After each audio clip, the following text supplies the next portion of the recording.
पढ़ेंगे? हम पढ़ेंगे पहले एलिवेशन इन बॉइलिंग पॉइंट। तो सेकंड क्वालिटेटिव प्रॉपर्टी हमारी एलिवेशन, लिखते जाना भाई, एलिवेशन इन बॉइलिंग पॉइंट। अब यहाँ पर देखो, आगे बढ़ने से पहले एक टर्म समझने की जरूरत है, वो है बॉइलिंग पॉइंट। बॉइलिंग पॉइंट क्या होता है? अब आप लोगों से जब मैंने क्लास में पूछा था तो आप लोगों ने क्या बोला था कि सर जिस टेम्परेचर पे पानी गर्म होता है वो बॉइलिंग पॉइंट होता है, ठीक है। वो तो फिर मैंने आपसे एक एग्जांपल लिया था कि पानी तो हर नॉर्मल टेम्परेचर पे भी गर्म हो जाता है, जैसे कि आप राजस्थान में देखो तो समर में क्या होती है, नदियाँ पूरी सूख जाती है। तो बॉइलिंग पॉइंट की वो तो डेफिनेशन नहीं हुई, वो तो ठीक है, हम जब छोटे थे तो हमने समझने के लिए क्या कर लिया था, याद कर लिया था। तो अब बॉइलिंग पॉइंट क्या होता है? तो फिर मैंने आप लोगों को एक और डेफिनेशन समझाई थी, शायद जहाँ तक मुझे ध्यान है, अगर नहीं समझाई थी तो अभी ध्यान से समझ लेना कि बॉइलिंग पॉइंट होता क्या है ना। तो इसकी डेफिनेशन क्या होगी, इसको मैं आपको ग्राफ से समझाता हूँ। किसका graph? Vapour pressure versus temperature का ग्राफ। तो हमने वेपर प्रेशर वर्सेस टेम्परेचर का जो ग्राफ बनाया था रिलेटिव लोअरिंग में, वो मैं एक बार यहाँ पे ड्रॉ कर रहा हूँ दोबारा। तो ये था, ये आपका क्या था, ये सॉल्वेंट का वेपर प्रेशर है। अभी हम सिर्फ प्योर सॉल्वेंट की बात कर रहे हैं। तो आपको पता है कि जैसे जैसे टेम्परेचर बढ़ता है वेपर प्रेशर भी क्या होता है, टेम्परेचर के साथ साथ इंक्रीज होता है, ठीक है। हाँ, वेरी गुड। तो ये मैंने आपको क्लास में बताया था कि ये क्या टेम्परेचर है, वो टेम्परेचर जिस पे आपका वेपर प्रेशर किसके इक्वल निकल के आ जाए, एटमॉस्फेरिक प्रेशर के इक्वल निकल के आ जाए, ठीक है। ये आपका जो प्रेशर है ये कौन सा है, एटमॉस्फेरिक प्रेशर। वो टेम्परेचर जिस पे वेपर प्रेशर की वैल्यू किसके इक्वल आ जाए, एटमॉस्फेरिक प्रेशर के इक्वल आ जाए, वो टेम्परेचर आपका क्या कहलाता है, बॉइलिंग पॉइंट कहलाता है। तो ये ग्राफ ड्रॉ कर लेना और लिखो इसमें, temperature at which, temperature at which vapour pressure become equal to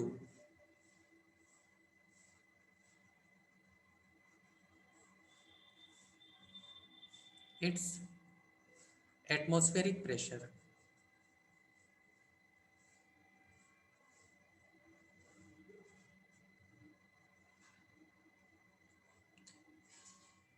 spelling आप देख लेना, ठीक है।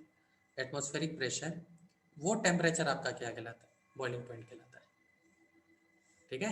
तो वो टेम्परेचर जिस पे वेपर प्रेशर किसके इक्वल हो जाए, एटमॉस्फेरिक प्रेशर के इक्वल हो जाए, उस टेम्परेचर को हम क्या बोलते हैं, बॉइलिंग पॉइंट बोलते हैं। तो बॉइलिंग पॉइंट की डेफिनेशन क्लियर है सभी को, है ना। अब जब हम नॉन वोलाटाइल सॉल्यूट ऐड करते हैं तो बॉइलिंग पॉइंट पे क्या फर्क पड़ता है? तो देखो, when non volatile solute is added, next line से लिखना, when non volatile solute is added,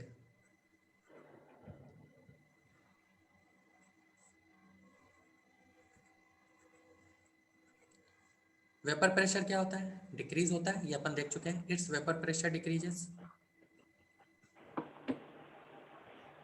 it's vapour pressure decreases, है ना।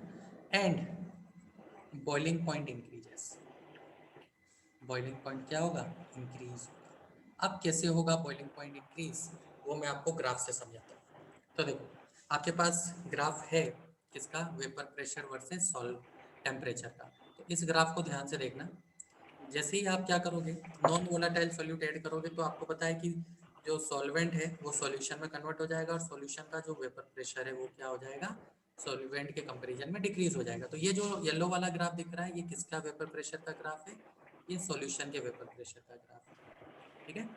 अब बॉइलिंग पॉइंट की डेफिनेशन क्या है, वह टेम्परेचर जिस पे जो वेपर प्रेशर है उसकी वैल्यू एटमॉस्फेरिक प्रेशर की इक्वल है। तो अगर मैं यही व्हाइट लाइन जो इसको यहाँ कट कर रही है, इस पे अगर मैं वेपर प्रेशर की वैल्यू निकालूंगा तो इस पॉइंट पे ये एटमॉस्फेरिक प्रेशर इक्वल नहीं आ रहा है, ये एटमॉस्फेरिक प्रेशर नहीं है। एटमॉस्फेरिक प्रेशर यहाँ कहीं ये है आपका 180। तो मैं क्या कर रहा हूँ, 180 वाली जो लाइन है उसको पीछे एक्सटेंड कर रहा हूँ।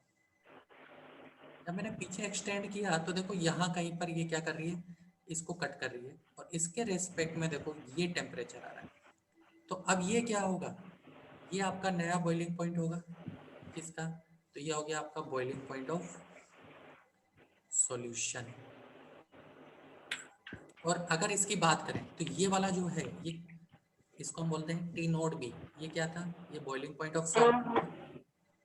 ठीक है, तो बॉइलिंग पॉइंट ऑफ सॉल्वेंट के कंपैरिजन में जब हमने ग्राफिकली वैल्यू देखी, तो बॉइलिंग पॉइंट ऑफ सॉल्यूशन क्या ज्यादा निकल के आ रहा है, इस डायरेक्शन में जाने पे आपका क्या होगा, टेम्परेचर इंक्रीज होगा, तो बॉइलिंग पॉइंट क्या हो गया, सॉल्यूशन का इंक्रीज होगा।